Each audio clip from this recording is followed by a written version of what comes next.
Bismillahirrahmanirrahim. Assalamu alaikum. In this video, we are going to discuss the order of a matrix and equal matrices. This video is actually the continuity of the previous video in which we discussed the basic terminologies and the basic component of matrices. Now, let us discuss the order of matrix. The number of rows and columns in a matrix specifies its order. So let's recall what are rows. The elements arranged horizontally are called rows and the elements arranged vertically are called columns.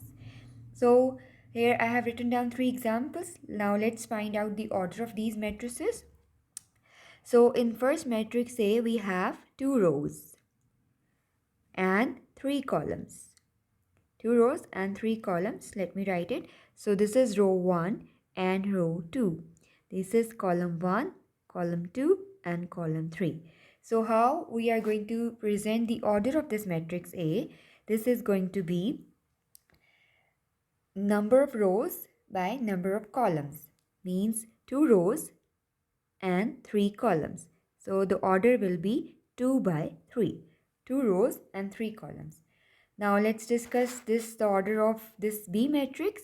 How many rows it have? Row 1 and row 2. And how many columns? 1 column, C1. So the order of this B matrix is 2 by 1. Now let's see the order of matrix C. It has 3 rows. So 3 by, it has 2 columns. So 3 by 2 is the order of a matrix. So let's now derive generally how we represent the order of a matrix. Let's say if a matrix has m rows and n columns, m and n can be any number.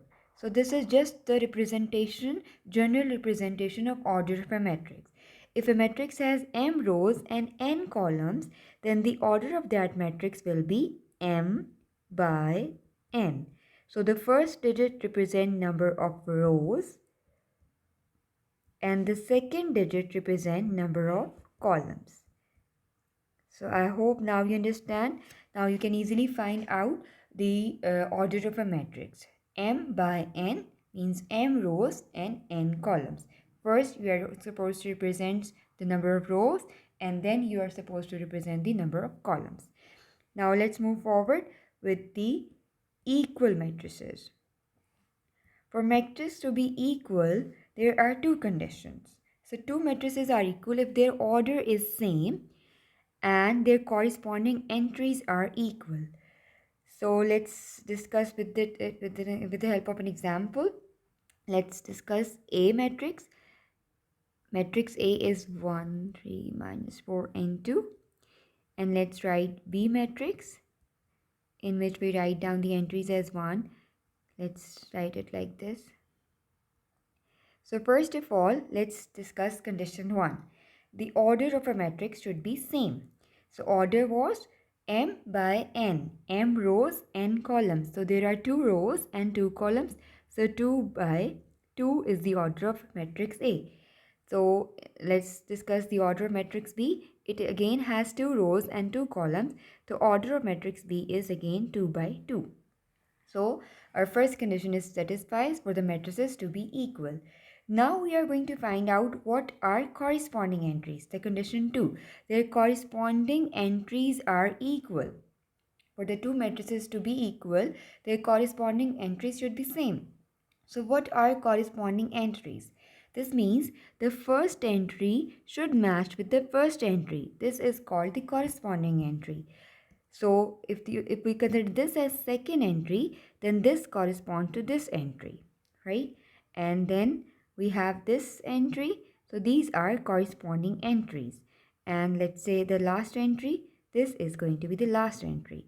So I have highlighted the corresponding entries with their colors. So let's see if the corresponding entries are equal or not. Yes, first entry 1 is equal to 1. Second entry, the green color, 3. And this is again 2 plus 1, it is again 3. Minus 4, it is minus 4. The third entry is again same.